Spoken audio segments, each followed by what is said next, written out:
오늘은 이선아 자매님이 해외여행 중이라 영상 지원이 오늘은 좀 안 됩니다. 그래서 죄송한 말씀드리고, 또 제가 감기 기운이 있어서 마스크를 끼고 오늘은 좀 예배를 드리도록 하겠습니다. 찬송가 435장, 찬송가 435장.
시작하시도록 하겠습니다.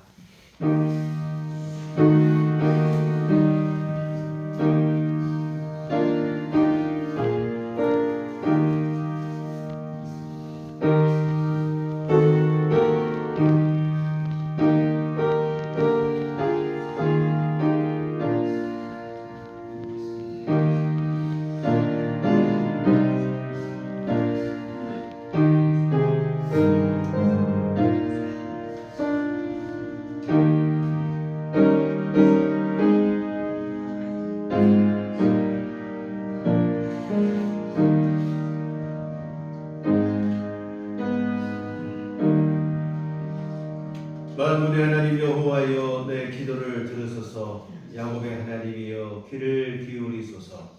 주의 궁정에서의 한날이 다른 곳에서의 첫날보다 나은즉 악인의 장막에 사는 것보다 내 하나님의 성전 문지기로 있는 것이 좋사오니 여호와 하나님은 해요 방패이시라. 여호와께서 은혜와 영화를 주시며 정직하게 행하는 자에게 좋은 것을 아끼지 아니하실 것임이니이다. 만군의 여호와여 주께 의지하는 자는 복이 있나이다. 아멘. 나같이 자리에 일어나셔서 찬송가 29장 다같이 자리에 일어나셔서 찬송가 29장 찬송하시겠습니다.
장사한 지 사흘 만에 죽은 자 가운데서 다시 살아나시며 하늘에 오르사 전능하신 하나님 편에 앉아 계시다가 저리로서 사는 자와 죽은 자를 심판하러 오시리라. 성령을 믿사오며 거룩한 공예와 성도가 서로 교통하는 것과 죄를 사하여 주시는 것과 몸이 다시 사는 것과 영원히 사는 것을 믿사옵나이다. 아멘. 성시경은 교동문 79번입니다. 교동문 79번 요한복음 15장 말씀. 교동문 79번 요한복음 15장 말씀 들어가시겠습니다. 나는 포도나무요 너희는 가지라. 그가 내 안에 내가 그 안에 거하면 사람이 열매를 많이 맺나니 나를 떠나서는 너희가 아무것도 할 수 없습니다.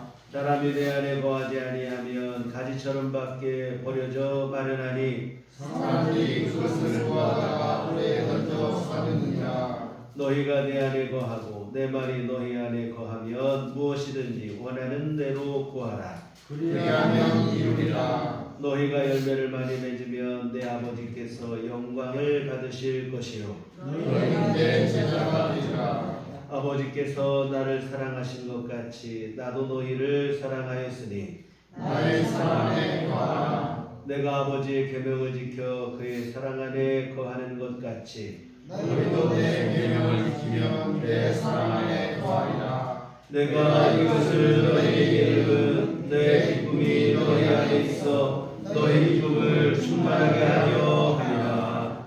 아멘. 성경은 찬송가 3장입니다.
우리 삶의 생명이 되시고 원천이 되시는 요 하나님 아버지, 오늘 주님의 날에 주님이 사랑하시는 우리들 교회 나와서 우리 모두 예배드리게 하심을 진심으로 감사드립니다. 아멘.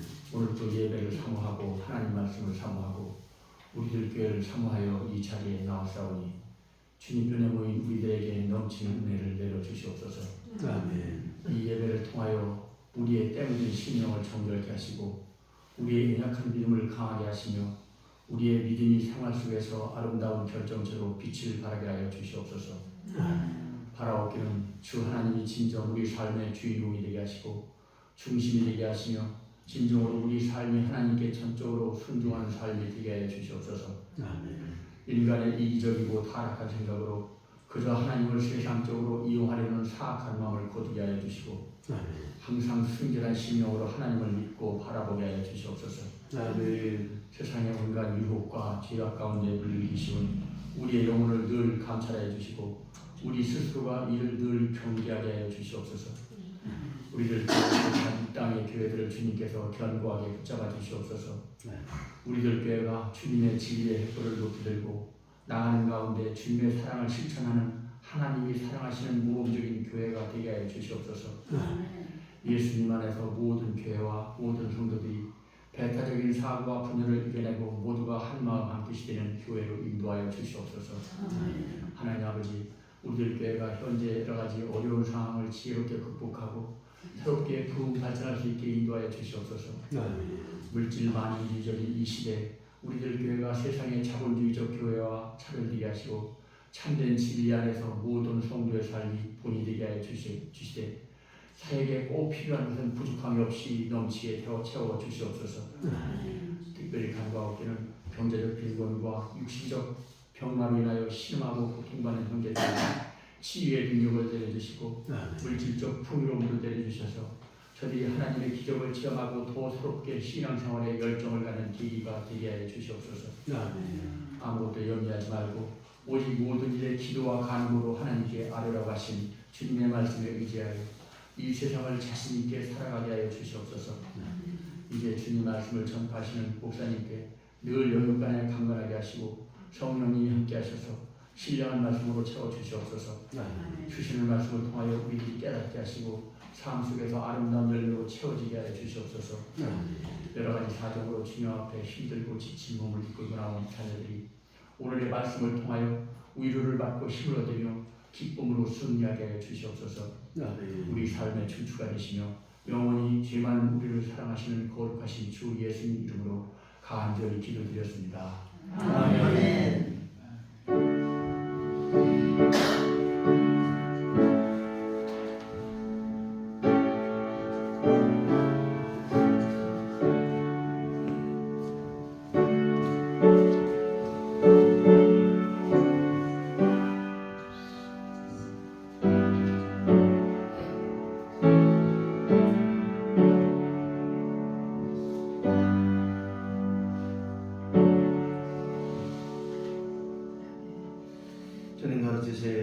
기도하시겠습니다. 하늘에 계신 우리 아버지여, 이름이 거룩히 여김을 받으시오며 나라의 마옵시며 뜻이 하늘에서 이룬 것 같이 땅에서도 이루어지이다. 그러나 우리에게 오늘 양식을 주옵시고 우리가 우리에게 죄지은 자를 사하여 준 것 같이 우리의 죄를 사하여 주옵시고 우리를 시험에 들게 하지 마옵시고 다만 악에서 구하옵소서. 대개 나라와 권세와 영광이 아버지께 영원히 싸우나이다. 아멘. 이 시간 누리신 하나님 말씀 구약성경 사무엘상 23장 7절에서 14절까지 말씀 보시도록 하겠습니다. 구약성경 사무엘상 23장 7절부터 14절까지 말씀 보시도록 하겠습니다.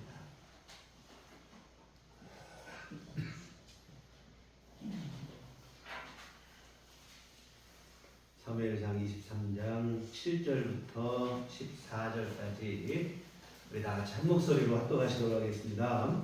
다윗이 그일라에 온 것을 어떤 사람이 사울에게 알리되 사울이 이르되 하나님이 그를 내 손에 넘기셨도다. 그가 문과 문 빗장이 있는 성읍에 들어갔으니 갇혔도다.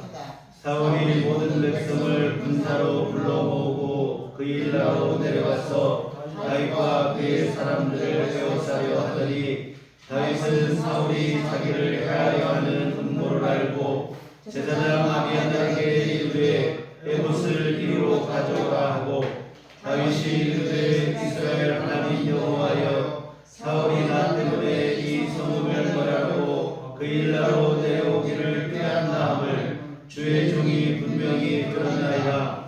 그일라 사람들이 나를 그의 손에 넘기겠나이까?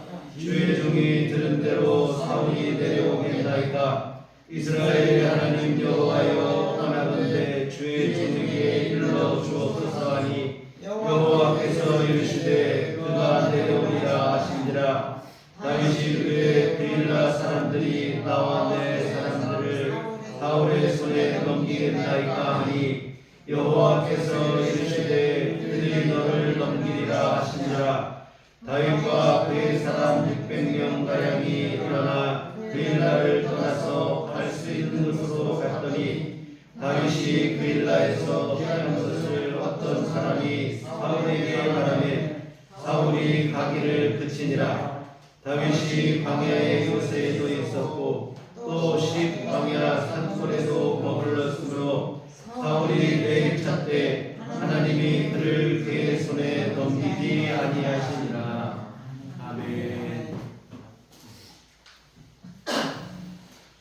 우리 주님의 총과 평강이 교회 여러분과 늘 함께 하시기를 기원합니다.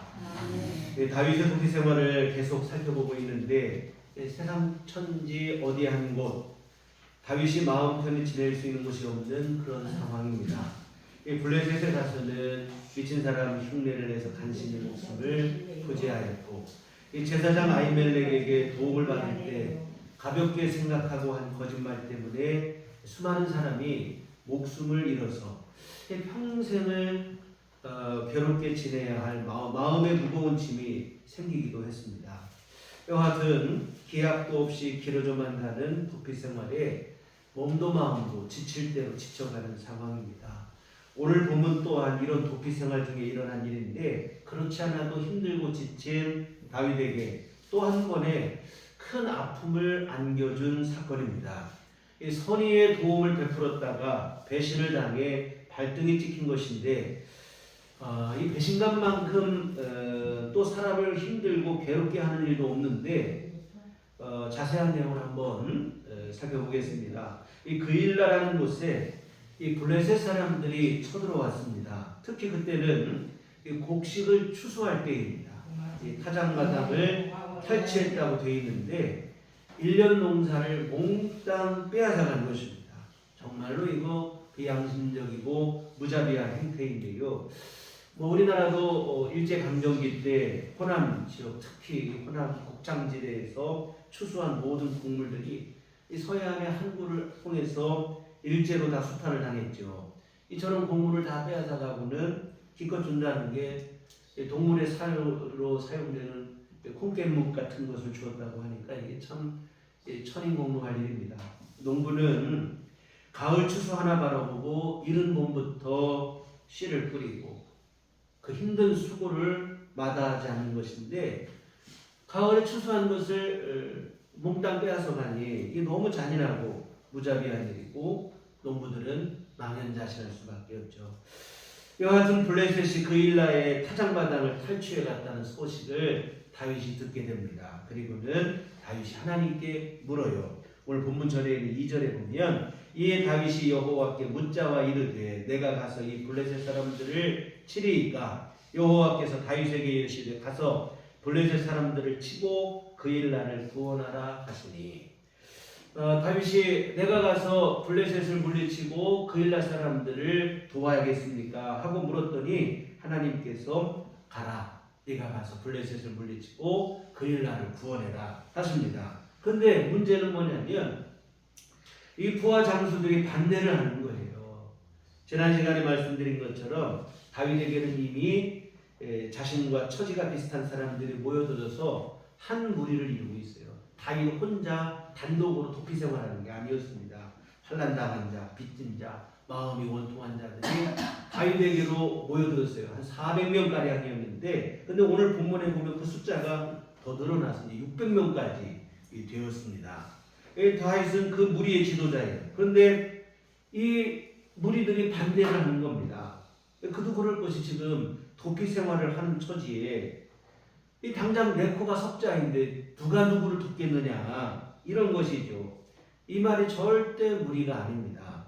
지금 당장 자신들의 생명도 온전히 보장되지 않는 상황인데 이런 상황에서 누구를 돕겠다고 섣불리 나선다는 것은 위험하고 무모한 일이죠. 뿐만 아니라 블레셋과 전쟁을 벌이는 일입니다. 블레셋과 전쟁을 벌이다 보면 필연적으로 다윗의 신변이 노출될 수밖에 없는 거예요. 여러분 조용히 몰래 숨어 다녀도 붙잡힐 위험이 항상 뒤따르는 게 도피 생활인데 드러나게 전쟁을 벌인다고 하면 이 자기 목숨을 사실은 스스로 갖다 바치는 것과 같은 위험천만한 일이죠. 이와 같은 이런 이유로 부하들이 반대를 하는 거예요. 이에 다윗이 하나님께 다시 묻습니다. 그런데 하나님께서는 재차 동일한 대답으로 블레셋을 치고 이스라엘을 구원하라, 그일라를 구원하라는 거예요. 4절에 보면 다윗이 여호와께 다시 묻자온데 여호와께서 대답하여 이르시되 일어나 그일라로 내려가라. 내가 블레셋 사람들을 내 손에 넘기리라 하시니라. 블레셋을 다윗의 손에 붙이겠으니 그일라로 내려가서 블레셋을 물리치고 그들을 구원하라. 이에 다윗은 부하들의 반대에도 불구하고 하나님의 말씀에 순종하여 그일라로 내려가는 것입니다. 여러분 사울과 다윗의 극명한 차이점이 바로 여기에 있어요. 사울은 우리가 이미 앞서 보신 것처럼 군사들의 눈치를 보느라고 하나님 말씀을 무시했습니다.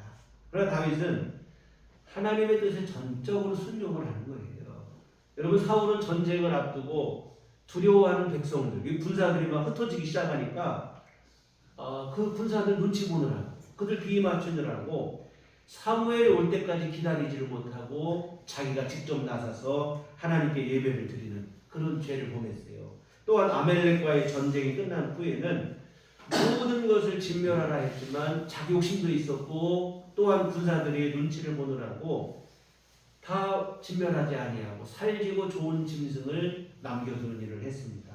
하나님의 말씀에 순종하기보다는 사람들의 눈치를 살피기에 급급한 모습인데 하여튼 사울은 사람들을 두려워하다 보니까 결국에는 우리가 진짜로 두려워할 대상인 하나님을 무시하고 하나님의 명령을 무시하게 되는 것입니다.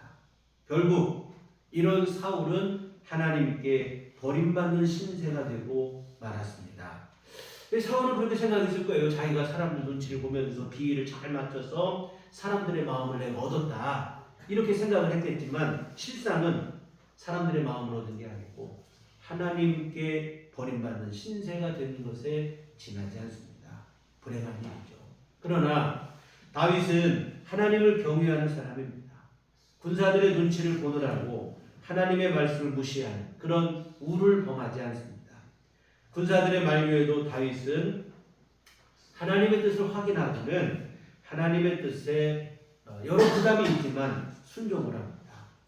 하나님의 말씀 그대로 순종을 하는 거예요. 사실 이게 참 부담이 크죠. 하나님의 뜻에 순종하는 일이긴 하지만 다윗의 부하들이 눈에는 뭐라고 보이겠습니까? 아, 다윗이 고집불통이다. 자기 주장밖에 모른다. 이렇게 보일 수도 있는 일입니다.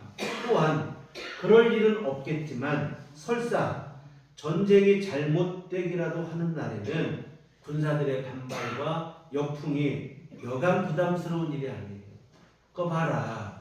이래서 그때 그렇게 얘기한 거 아니냐. 뭐 이런 식으로 하지 않겠습니까? 여하튼 이런 부담을 떠안고 다윗이 전쟁에 나갈 결심을 한 것입니다. 전적으로 하나님만을 신뢰하는 믿음의 행동이에요. 다윗 자신의 고집과 주장도 아니고 다른 사람의 말에 의해 흔들리는 것도 아니고 오직 다윗은 하나님의 말씀에 순종하고 있습니다. 잠언 3장 5절 6절에 보면 너는 마음을 다하여 여호와를 신뢰하고 내 명철을 의지하지 말라. 너는 범사에 그를 인정하라. 그리하면 내 길을 지도하시리라 했는데 이게 바로 다윗의 믿음의 근간이 되는 거예요. 마음을 다하여 하나님만을 신뢰하는 것입니다. 하나님만을 의지하는 거예요. 여러분 다윗이라고 왜 부담이 없겠냐 이 말입니다. 사실 앞에서 말씀드린 것처럼 지금 내 코가 석자인데 누가 누구를 돕는단 말이냐 이 말입니다. 부하들의 광대 만만치 않아요. 그리고 부하들의 말이 틀린 말도 하나도 없어요. 하나같이나 많은 말입니다. 이런 상황에서 다윗이 모든 걸 다 뒤로하고 오직 하나님의 뜻에 순종하기가 결코 쉬운 일이 아닙니다. 그러나 다윗은 이런 모든 부담감을 떨쳐버리고 오직 마음을 다하여 하나님만 의지하는 거예요.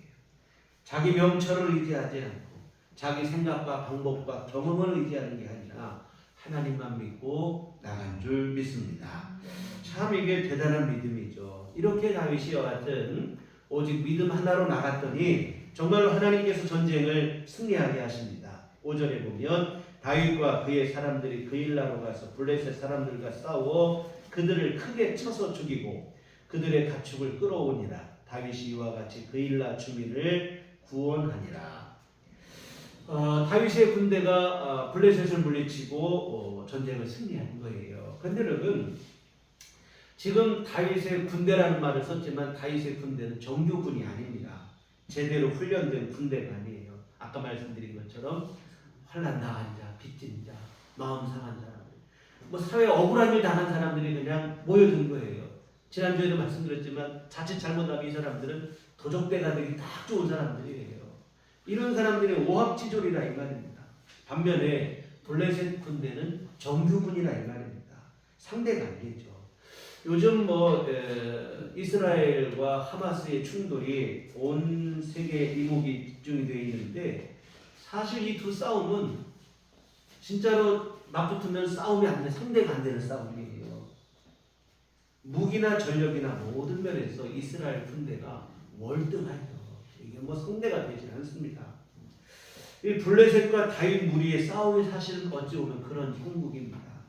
그런데도 불구하고 다윗의 무리가 승리를 한 것입니다. 이것은 다른 무엇이 아니라 하나님께서 도우시는 승리라고 하는 사실입니다. 다윗이 오직 하나님만 믿고 나갔더니 하나님께서 권능으로 역사하셔서 도무지 상대가 안 되는 싸움을 승리하게 하신 참 놀라운 승리의 사건입니다. 이와 같은 이 전쟁이 승리로 끝이 납니다.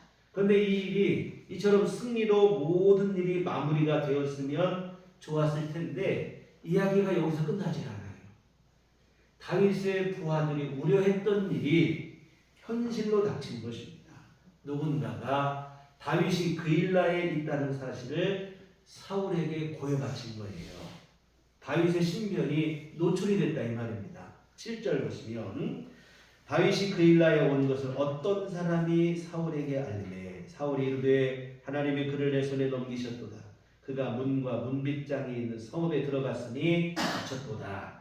어떤 사람이라고만 돼 있으니 누구라고 특정할 수는 없겠죠. 그러나 그일라 주민일 가능성이 농후하죠. 그렇다면 너무 배은망덕한 일이죠. 자윗은 참 여러 위험 부담을 안고 목숨을 걸고 와서 자신들을 보았는데 그 은혜를 배신으로 갚았다 이 말입니다.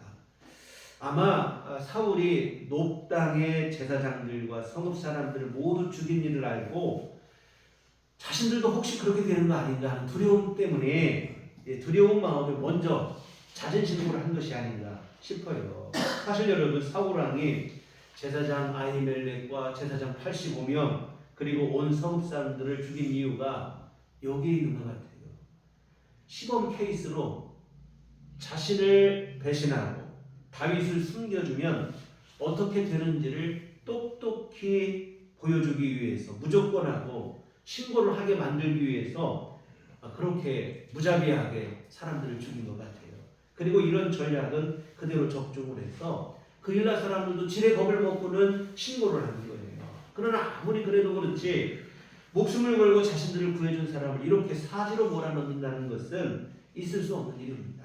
이와 같은 다윗이 그일라에 있다는 이 밀고를 받고는 사울이 쾌재를 부르는 거예요. 문과 문빗장에 있는 성읍에 다윗이 자기 발로 들어갔으니 이제 도간에 든 쥐와 같다. 하나님이 그를 내 손에 붙였다. 이런 얘기를 하는 거예요. 지금까지는 다윗이 주로 숲풀과 광야에 숨어 지냈습니다. 찾기가 힘들어요. 그런데 그일라는 성으로 둘러싸여 있는 성읍입니다. 그러니까 많은 수의 군사를 동원하기만 하면 포위망을 좁혀서 들어가다 보면 반드시 잡을 수 있는 구조라 이 말이에요. 이에 사울은 대규모 군사를 모집한 거예요. 8절에 보면 사울이 모든 백성을 군사로 불러모으고 그일라로 내려가서 다윗과 그의 사람들을 에워싸려 하더니 최대한 많은 군사를 모집해서 그일라 성을 완전히 포위하겠다는 계획을 사울이 세운 것입니다. 그런데 이런 사울의 계획과 이런 전술을 다윗이 미리 낌새를 알아차린 것입니다. 이에 다윗은 하나님께 물어요. 10절과 11절 말씀인데 다윗이 이르되 이스라엘 하나님 여호와여 사울이 나 때문에 이 성을 멸하려고 그일라로 내려오기를 꾀한다함을 주의 종이 분명히 들었나이다. 그일라 사람들이 나를 그의 손에 넘기겠나이까? 주의 종이 들은 대로 사울이 내려오겠나이까? 이스라엘 하나님 여호와여 원하건대 주의 종에게 일러 주옵소서 하니 여호와께서 이르시되 그가 내려오리라 하십니다. 사울이 자신을 잡으러 그일라로 온다는 소식을 들었는데 이게 사실인지 그리고 그게 사실이라면 그날에 그일라 사람들이 자신과 군사들을 사울에게 넘겨줄 것인지를 물어요. 하나님 하시는 말씀이 사울이 너를 잡으러 그일라로 올 것이라 이런 얘기를 합니다. 그리고 그날에 그일라 사람들은 다윗을 사울의 손에 넘겨줄 거라는 거예요. 12절에 보면 다윗이 이르되 그일라 사람들이 나와 내 사람들을 사울의 손에 넘기겠나이까 하니 여호와께서 이르시되 그들이 너를 넘기리라 하십니다. 다윗이 적잖이 당황스럽고 실망스러웠을 것 같아요. 사울이 자신을 잡으러 온다는 얘기에는 놀랍고 두려움이 있을 것이고 또 그일라 사람들이 자신을 사울의 손에 넘겨줄 것이라는 말에는 실망감, 배신감에 의한 분노가 일어날 것 같아요. 그리고 이런 실망감과 배신감, 원망의 마음은 그일라 사람들에게만 있는 게 아니라 하나님께도 그런 마음이 들을 것 같아요. 블레셋과 싸워서 그일라를 구원하라고 하셨으면 하나님이 끝까지 책임을 지셔야지 싸우라고 가라고 하실 때는 언제고 그 순종에서 나가서 싸워서 이기고 났더니 그 다음에는 책임을 져주지 않는 거예요. 이거 하나님 너무 무책임한 얘기 아닌가. 사실 부하들의 만류에도 불구하고 다윗은 오직 하나님의 말씀만 붙잡고 말씀에 순종하기 위해서 전쟁에 참여했는데 하나님이 어떻게 나에게 이렇게 하실까? 너무 무책임한 거 아닌가? 원망의 마음이 들 수 있죠. 이와 같은 다윗의 마음이 복잡했을 것 같아요. 두려움도 있고 배신감에 대한 분노도 있고 하나님에 대한 서운한 마음도 있을 것 같고 이런 마음이 되는 게 이상할 일이 아니고 충분히 그런 마음이 들 수 있는 상황입니다. 그러나 오늘 본문에는 그런 내용이 하나도 없어요. 자신을 잡으러 오는 사울을 피해 그냥 그일라를 떠났다는 13절에 보시면 다윗과 그의 사람 600명 가량이 일어나 그일라를 떠나서 갈 수 있는 곳으로 갔더니 다윗이 그일라에서 피한 것을 어떤 사람이 사울에게 말하매 사울이 가기를 그치니라. 그냥 다윗은 이 상황에서 못난 것도 아니고 자신을 내줄 그일라 사람들을 또 분노를 한 것도 아니고 부하들을 이끌고 그냥 그일라를 빠져나가 사울을 피하는 것을 끝이에요. 참 이렇게 하기가 쉽지 않습니다. 여러분 블레셋으로부터 그일라를 구원하는 말씀에 다윗이 순종한 것도 참 훌륭한 믿음인데 부하들의 그 반대와 만류에도 불구하고 했으니 참 훌륭한 믿음이죠. 그러나 이렇듯 모든 어려움을 이기고 순종한 결과가 좋지 못하지만 그 좋지 못한 결과에까지도 기꺼이 승복할 줄 아는 것은 더 대단한 믿음이에요. 사실 이렇게 하기가 참 쉽지 않습니다.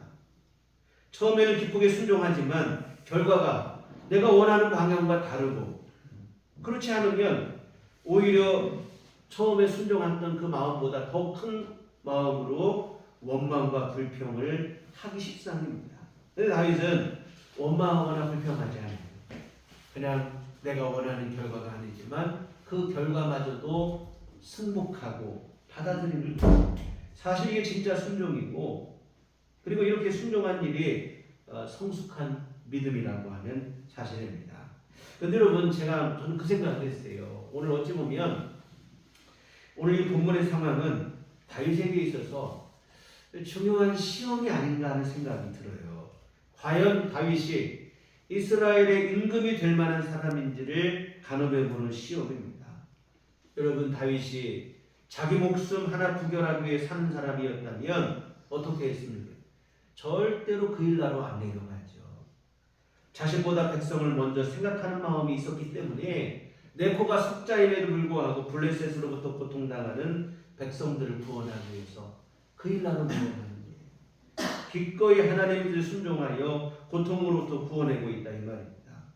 개인의 입신양명을 위해 사는 자가 아니라 백성을 위하는 사람으로서 과연 이스라엘의 임금이 될 만한 인물인 게 분명합니다.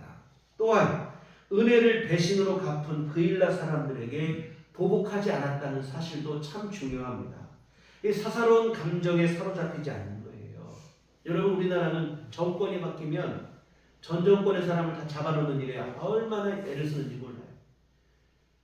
이게 전차 문제인 경우도 있지만 자신의 사사로운 감정에 사로잡히는 일도 많이 있어요. 여러분 그런데 다윗은 그런 사람이 아니에요. 사사로운 감정에 사로잡히지 않습니다. 그일라 사람들의 배은 낭독 누가 봐도 잘못된 일입니다. 변명의 여지가 없는 명백한 불의예요. 자신을 목숨 걸고 구해줬더니 오히려 다윗을 구해바치니 이게 말이 되냐 이 말입니다. 그러나 다윗은 이런 이들의 행동마저도 이해를 하는 거예요. 사울왕의 보복이 두려워서 어쩔 수 없이 배반해야만 했던 백성들의 그 심정을 이해하는 것입니다. 여러분 그일라 사람들이라고 목숨 걸고 자신을 도운 사람을 배신하는 일이 왜 힘들지 않았겠습니까? 양심이 있는 사람인데 당연히 그들도 양심의 가책이 들고 힘들지요. 그러나 사울왕의 서슬퍼런 칼날 앞에 어쩔 수 없이 무릎을 꿇을 수밖에 없었던 거예요. 그들의 그 심리적 압박감, 그들의 그 힘겨운 심정마저도 다윗은 이해를 하고 그들을 품어주는 거예요. 사사로운 감정으로 여러분 그일라를 떠나기 전에 내가 이들을 가만두냐 하고 그들에게 보복하고 갈 수도 있잖아요. 근데 다윗은 그냥 떠나는 거예요. 이들이라고 왜 이런 생각이 없었겠냐만 너무 두려우니까 그럴 수밖에 없었던 그일라 사람들의 심정을 이해하는 넓은 마음을 갖고 있어요. 이런 것을 볼 때 과연 다윗은 이스라엘의 임금이 되고도 남을 인물인 게 분명합니다. 하나님의 시험이라는 생각도 들어요. 반면 현재의 왕이 사울을 보세요. 열등감과 시기심에 사로잡혀서 충성스러운 장수인 다윗을 죽이겠다고 혈안입니다. 그리고 그 과정에서 제사장들을 죽이고 무고한 백성들을 처참히 죽이고 최악의 지도자예요. 그러나 오늘 본문의 다윗은 성군의 면모를 고루 갖춘 인물입니다. 자신보다 백성을 먼저 생각합니다. 이 백성들의 아픔 그리고 그 연약함마저도 보듬을 줄 아는 넓은 마음이 있는 거예요. 이와 같은 다윗은 하나님을 두려워하고 백성을 사랑하고 섬기는 진정한 지도자인데 우리나라에도 이런 지도자가 세워지기를 위해서 우리가 교회들이 성도들이 기도해야 할 일일 줄 믿습니다. 이와 같은 자신도 도피 생활을 하는 어려운 처지에도 불구하고 다윗은 동족의 아픔을 외면할 수 없어서 블레셋과 싸웠습니다. 그런데 그 결과가 너무도 가혹합니다. 사울에게 고발이 되고 그 일날을 구원하고도 다윗은 제대로 된 대접 하나 받아보지 못하고 오히려 또다시 힘겨운 도피 생활을 이어가는데 13절을 다시 한번 보시면 다윗과 그의 사람 600명 가량이 일어나 그 일날을 떠나서 갈 수 있는 곳으로 갔더니 이렇게 되어 있습니다. 갈 수 있는 곳으로 갔다는 말이 우리 눈에 들어오는데요. 다윗이 지금 안전이 보장된 안전한 도피처로 간 게 아니에요. 사울이 군대를 모집해서 성을 에워싼다고 하니까 우선 당장 급한 대로 도피를 하는 것일 뿐이라 이 말입니다. 안전을 보장받을 만한 제대로 된 은신처를 찾아서 거기로 간 게 아니에요. 갈 수 있는 곳으로 그냥 당장 피할 수 있는 곳으로 그 당장 급한 물만 간신히 끈 상태라 이 말입니다. 정해진 곳이 없이 이곳 저곳 전전하며 도피 생활을 이어가게 되는데 여러분 어떻습니까? 참 답답하죠.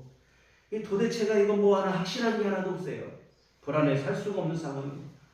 불확실함과 불안함 그 자체입니다. 14절 상반절에 보면 다윗이 광야의 요새에도 있었고 또 10광야 산골에도 머물렀습니다.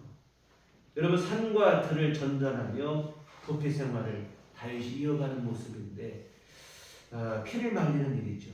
그런데 여러분 이처럼 겉으로 볼 때는 다윗이처럼 피를 말리는 도피 생활을 정처 없이 떠돌며 하는 것처럼 보이는데 이어지는 14절 하반절의 말씀에 보면 뭐라고 기록되어 있냐면 사울이 매일 찾되 하나님이 그를 그의 손에 넘기지 아니하십니다.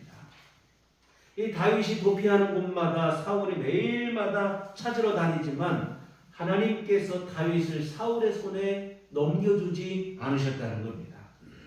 우리가 겉으로 볼 때는 위험한 도피 생활을 이어가는 것 같지만 사실은 하나님 안에서 안전하게 다윗이 지금 보호를 받고 있는 중이라는 게 성경의 평가입니다. 우리가 여러분 앞으로도 계속 다윗의 도피 생활을 보시게 될 텐데요. 사울은 눈에 불을 켜고 다윗을 찾습니다. 이스라엘의 임금이라고 하는 자신의 막강한 권력을 총동원해서 다윗을 찾아요. 그러다 보니 이스라엘 모든 백성들은 다윗의 숨은 곳을 사울에게 고할 수밖에 없어요. 고하지 않았다가는 자기 목숨이 위태하니까. 이스라엘 모든 백성들이 다윗을 좋아는 하지만 사울의 폭력이 너무 무서운 나머지 다윗을 발견할 때마다 자진신고를 하는 거예요. 오늘 보신 그 일날 같은 경우 큰 은혜를 입고도 오히려 자진신고를 하잖아요. 그러니 다윗이 어디 한 곳 안전이 보장될 곳이 없어요. 이스라엘 땅 안에서 늘 불안하고 불안정할 수밖에 없습니다. 그런데 여러분 놀라운 사실은 다윗이 한 번도 사울에게 붙잡힌 적이 없었다고 하는 사실입니다. 지금까지 말씀드린 모든 정황을 봤을 때 사울에게 붙잡아 죽는 게 맞아요. 안 잡히는 게 오히려 이상할 정도라 이 말입니다. 그런데 다윗이 안 붙잡히는 거예요. 이유는 하나, 하나님께서 다윗을 지켜주셨기 때문인 줄 믿습니다. 오늘 14절 하반절을 다시 보시면 사울이 매일 찾되 하나님이 그를 그의 손에 넘기지 아니하십니다. 다윗이 잘 피신해서 안 잡힌 게 아닙니다. 반대로 사울이 잘못 찾아서 못 잡은 것도 아니에요. 사울은 매일 찾았어요. 자기 온 힘을 다 총동원해서 찾았습니다. 그런데 안 잡혀요. 이것은 하나님의 돌보심 때문이에요. 하나님께서 다윗을 사울의 손에 넘기지 않고 보호하시기 때문에 사울이 아무리 힘을 써도 다윗을 찾지 못해요. 날마다 긴장이 끊어놓을 수 없는 불안한 도피 생활인데, 그런데요, 하나님께서 기가 막히게 다윗을 도우시고 안전하게 지켜주시고 결정적인 순간마다 하나님이 개입하셔서 다윗을 보호하십니다. 앞으로 우리가 이런 하나님의 도움에 대해서 계속 살펴보시게 될 것인데요. 여하튼 생각만으로도 가슴 저리는 도피 생활인데, 사실은 다윗은 지금 하나님의 보호하심 안에서 안전하게 살아가고 있는 겁니다. 겉으로 볼 때 불안하게 보일 뿐이지 사실은 가장 안전한 상태입니다. 사랑하는 성도 여러분, 가장 안전한 것은 바로 주님 안에 머무는, 주님 안에서 믿음으로 사는 것일 뿐이라는 사실을 믿으시기를 주의 이름으로 부탁을 드립니다. 우리가 어디로 피하면 안전할까? 장소가 중요한 게 아니라 그 이전에 피난처 되시는 하나님께 도피하는 것이 우선입니다. 다윗의 시편을 보면 하나님을 피난처로 고백한 표현이 많이 나와요. 환난과 고난과 시련을 만날 때마다 다윗은 하나님이 나의 피난처가 되신다고 고백하며 하나님께 피하고 있습니다. 하나님을 더욱 의지해서. 장소가 중요한 게 아니에요. 어디로 숨으면 내가 안전할까? 물론 잘 찾는 것도 필요하겠죠. 그러나 하나님을 의지하며 하나님께 믿음으로 피하는 것이 더 우선한다는 사실을 잊지 않아야 될 것입니다. 그때 비로소 우리가 하나님 안에서 안전을 보장받게 되는 것입니다. 여러분, 다시 말씀드리지만 누가 봐도 다윗이 붙잡히는 게 정상입니다. 그러나 하나님께서 도우시니까 다윗이 안전하다 이 말입니다. 사울이 이겨야 되는 싸움인데 다윗이 승리합니다. 사울은 무너지고 다윗은 승리해요. 왜? 하나님을 믿고 의지했기 때문입니다. 기세등등한 사울의 폭력 앞에 다윗이 이리 쫓기고 저리 쫓길 때 다윗이 이스라엘의 임금이 될 것이라고 누가 상상이나 했겠냐 이 말입니다. 다윗이 이스라엘의 임금이 될 것을 상상이라도 했더라면 오늘 그일라 사람들이 사울에게 다윗을 고해바쳤겠습니까? 상상도 못한 거예요. 그저 다윗은 지금 우리를 도와준 것은 고맙긴 하지만 언젠가는 사울에게 붙잡혀서 죽게 될 그러한 신세라 그렇게만 생각을 했다 이 말이죠. 그런데 여러분, 상상도 못한 일이 현실이 된 거예요. 모든 어려움을 이기고 당당히 다윗이 이스라엘의 임금이 됐습니다. 오늘 우리가 하나님을 믿고 믿음으로 산다는 것이 때로는 뜬구름 잡는 것처럼 보일 때가 있습니다. 밑도 끝도 없이 무모해 보일 때가 있어요. 그러나 여러분, 위기의 순간 기도하는 것이 가장 강력한 힘이라는 사실을 믿으시기를 바랍니다. 하나님을 피난처 삼고 그에게 피하는 것이 우리가 할 수 있는 가장 현명한 선택입니다. 가장 안전한 곳, 바로 주님 안에 믿음으로 사는 것임을 믿으시기를 바랍니다. 사랑하는 성도 여러분, 어리석고 연약한 인생이 험한 세상을 사는 중에 가장 안전할 수 있는 것은 오직 한 가지, 하나님을 믿고 사는 것입니다. 위기의 순간 기도하는 게 가장 강력한 힘이에요. 하나님을 믿고 의지하여 하나님을 피난처 삼는 것이 가장 현명한 선택입니다. 우리 설교 후에 함께 부르실 찬송, 주 안에 있는 나에게 딴 근심이 있으랴 십자가 밑에 나아가 내 짐을 풀었네. 여러분, 세상 어디를 가면 안전한 곳이 있을까요? 무엇을 하면 전망이 좋고 얼마를 쌓아두면 걱정 없이 살 것 같아요. 여러분, 물론 그런 준비도 필요하겠지만 그 이전에 하나님 안에 머무는 것이, 하나님 앞에 믿음으로 나아가는 것이 우선입니다. 하나님을 믿고 의지하는 것이요. 가장 안전한 것은 주님 안에 있는 겁니다. 주 안에 있는 나에게 딴 근심이 있습니다. 내 앞길 멀고 험해도 나 주님만 따라가리 하는 이 믿음이 참으로 중요합니다. 다윗을 보세요. 멀고 험한 길이 계속되고 있습니다. 그러나 절대로 주님을 떠나지 않았습니다. 골리앗을 물리치고 오히려 사울의 시기를 받아 도피 생활을 할 때 얼마나 실망이 되었겠습니까? 내가 주를 위해서 목숨 걸고 싸웠는데 내가 오히려 도망자 신세가 되니 원망이 될 수 있죠.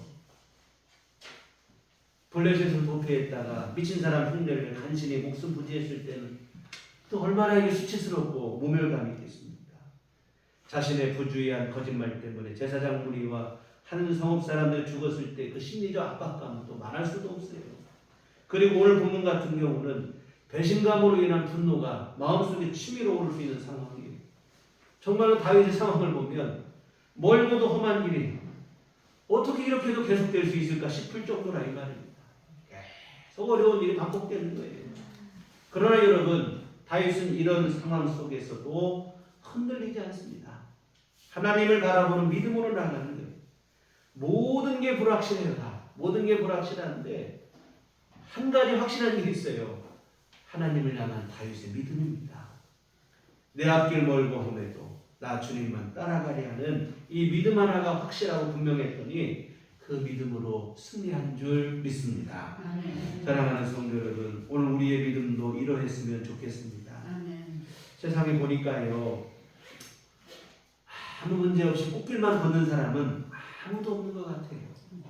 겉으로 보기에 다 문제 없고 잘 사는 것 같고 평안한 것 같지만 가슴 한켠에 누구에게도 말 못한 아픔과 괴로움 한 가지씩은 다 가지고 살아가요.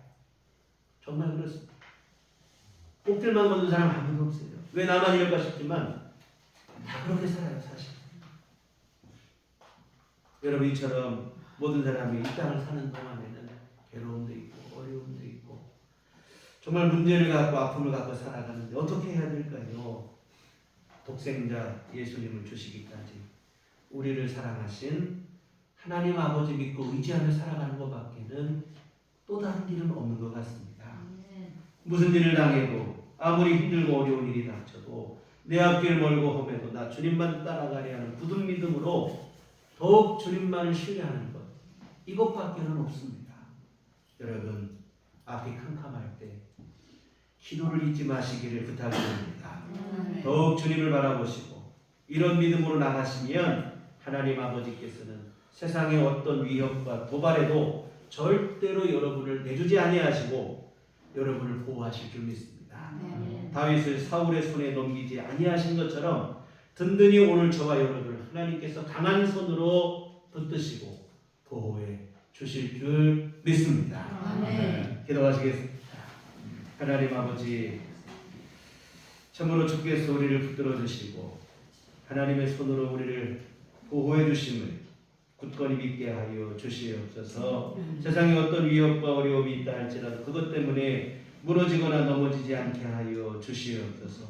왜 나만 이런 어려움이 있는가 하는 그러한 원망 속에 우리가 또한 빠지지도 않게 하여 주시옵소서.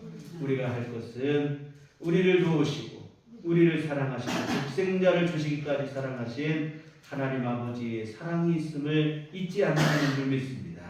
하나님을 더욱 의지하게 하여 주시옵시고 주를 더욱 바라고 구하게 하여 주시옵시고 주님 의지하여 승리하게 하여 주시옵소서. 예수님 이름으로 기도했습니다. 아멘. 찬송가 370장 찬송가 370장 찬송하시겠습니다. 그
주님은 정 감사합니다.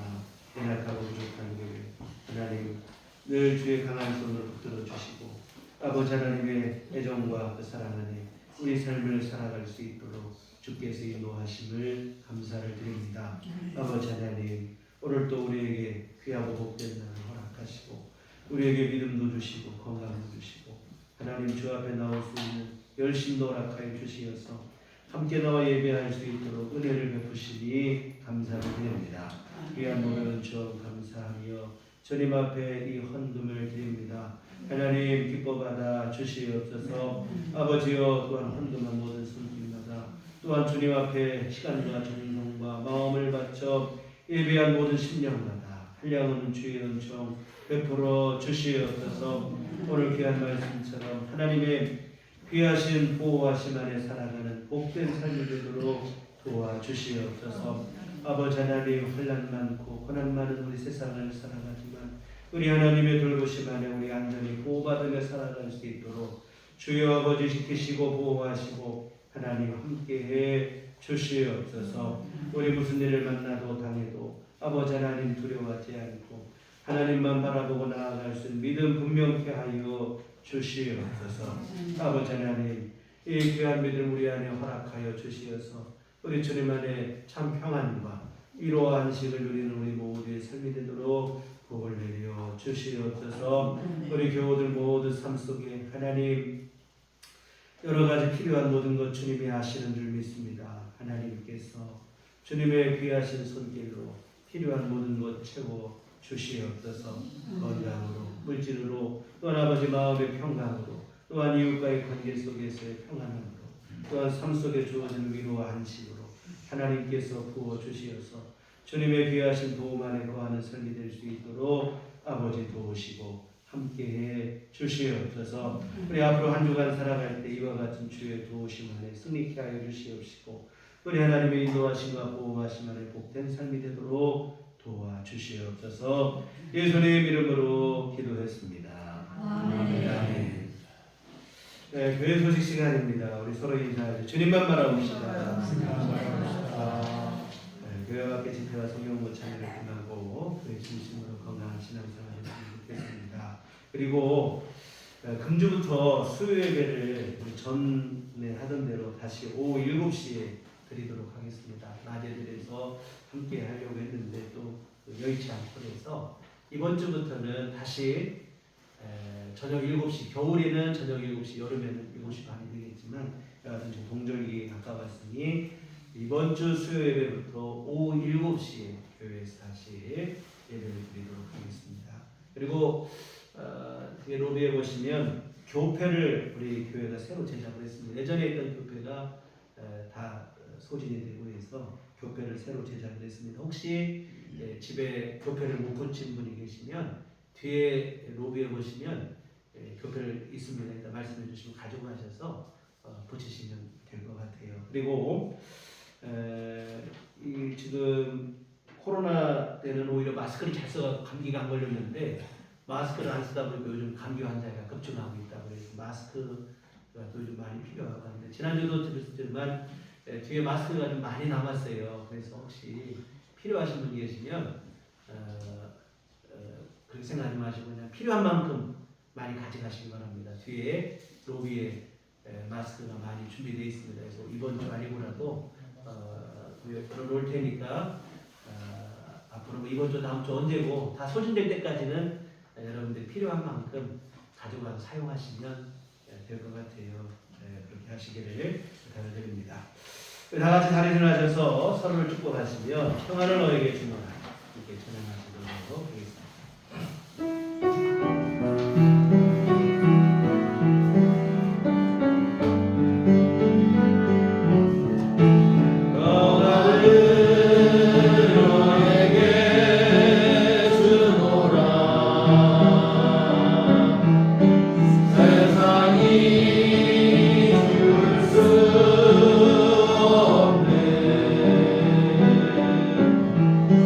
세상이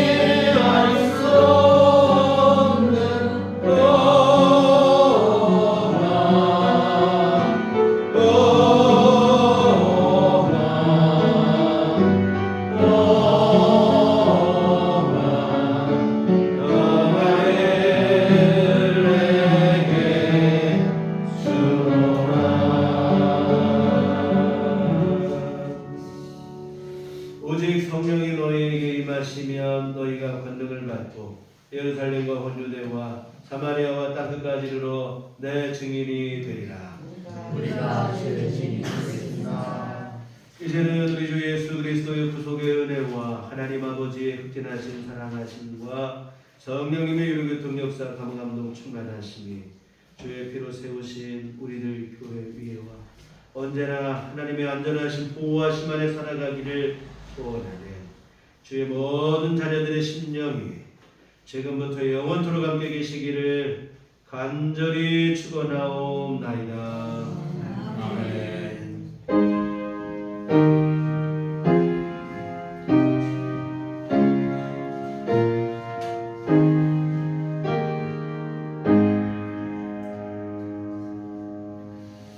감사합니다.